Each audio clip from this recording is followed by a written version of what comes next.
Hey everybody, it's me, Edward Jones, back with a new video. Elon Musk and psychological warfare. I'm not dead.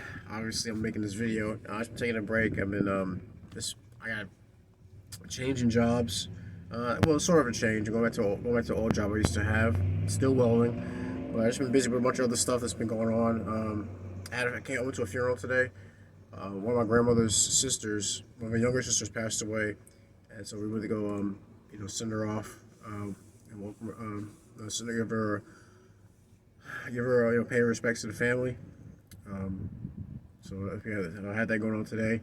I'm in Manning right now, coming to visit more family, and I just want to take a time to just do a video. So much stuff has been going on the past couple of days. I don't have a Twitter account, but I think Elon Musk buying, buying his Twitter buyout is something to take note of, because obviously we've seen over the years, conservative voices, right wing voices, libertarian voices even have been snuffed out. If anyone's opinion does not toe the line according to the mainstream narrative, they're being silenced, there's call for censorship.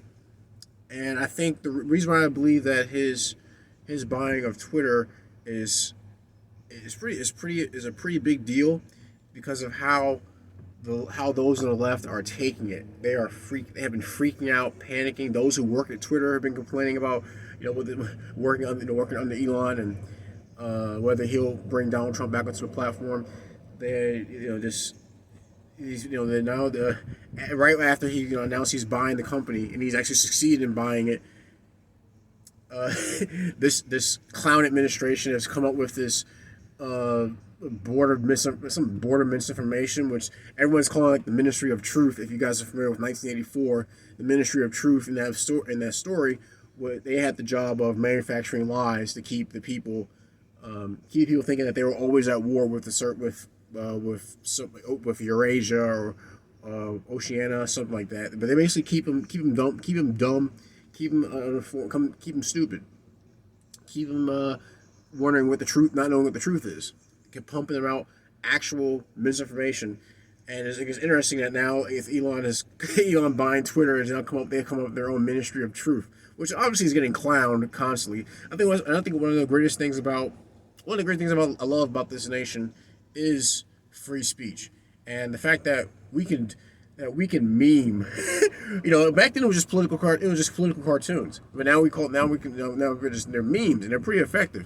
Now we can just meme something to death, and obviously something like that, memeing works, because there's always such a pushback against people being able to make fun of these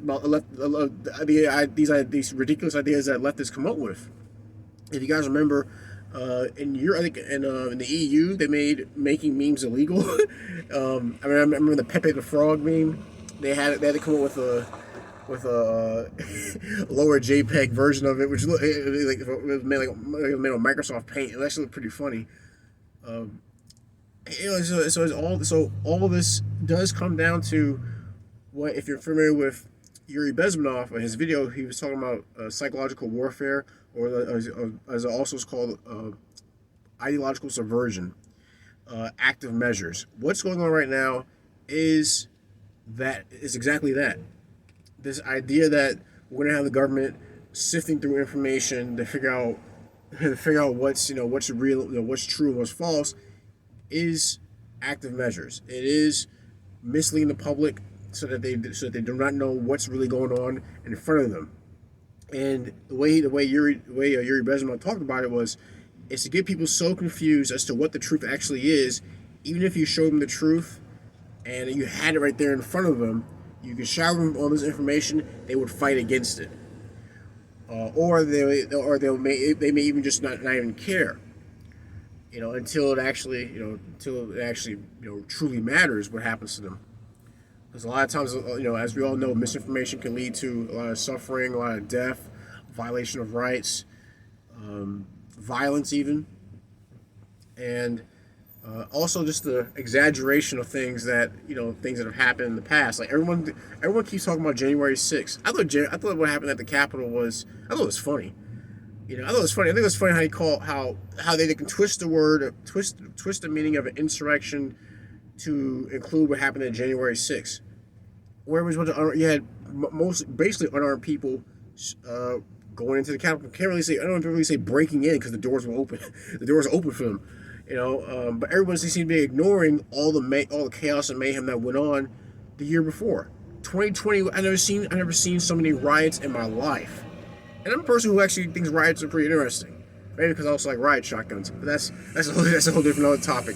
But it's pumping all this. It's like flooding people with this with one-sided information where they don't get opposing views, because really the truth can stand on its own. The truth doesn't really need to be doesn't need to be softened. It doesn't need to be stepped on. You can just give people the raw truth, or at least give them various opinions so they can actually figure out what the truth is. Because I think one of the phrases that came about the past couple of years is "my truth." And really, this ministry of truth is really it's the government's truth. It's what they want you to know, and we all know that if you understand history, the government can never be trusted. It's on its own. It's always going to find a way to violate the rights of other people, to steal money, to destroy hundreds of thousands of lives, and find someone else to pin the blame on. So I think Elon Musk buying Twitter is a form of pushback against this ideological subversion that's been going on for so long. Like I said, I don't have a Twitter account, but who knows? I think this is very interesting. It's crazy. Conservative Twitter pages have been shooting up, and those who have been shadow banned, their numbers have been going up as well. While at the same time, many of those on the left are just freaking out. Apparently they've been leaving in droves. Trying to find some other echo chamber to scream and shout and rave in. But I think we're in for some interesting times.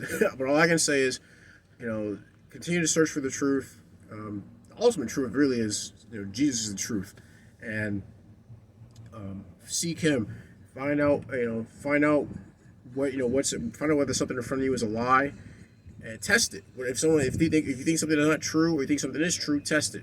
The truth can always withstand the test of time. It can always withstand whatever you throw up against it. But it all comes down to us asking the questions. Continuously figuring out what's going on around us, what's going on in our own heads. Are we useful idiots?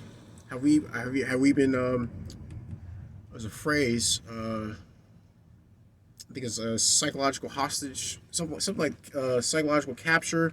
There's a phrase for it. I forgot what it is. Tell me what the phrase is in the comment section if you know what I'm talking about. But that's all I want to say in this video. Hope you guys are doing well. Please continue to take care of yourselves and search for the truth. If you like this channel, like, share, and subscribe. If you want to help out with the channel, go to my YouTube homepage. Look for the give up that cheese button. It'll take you to PayPal. All donation amounts are appreciated. Any gripes, complaints, send me a PM. I'll see if I can address them. But that's my video. Elon Musk and psychological warfare. I'm Edward Jones. You guys take care, be safe, stay strapped, and God bless.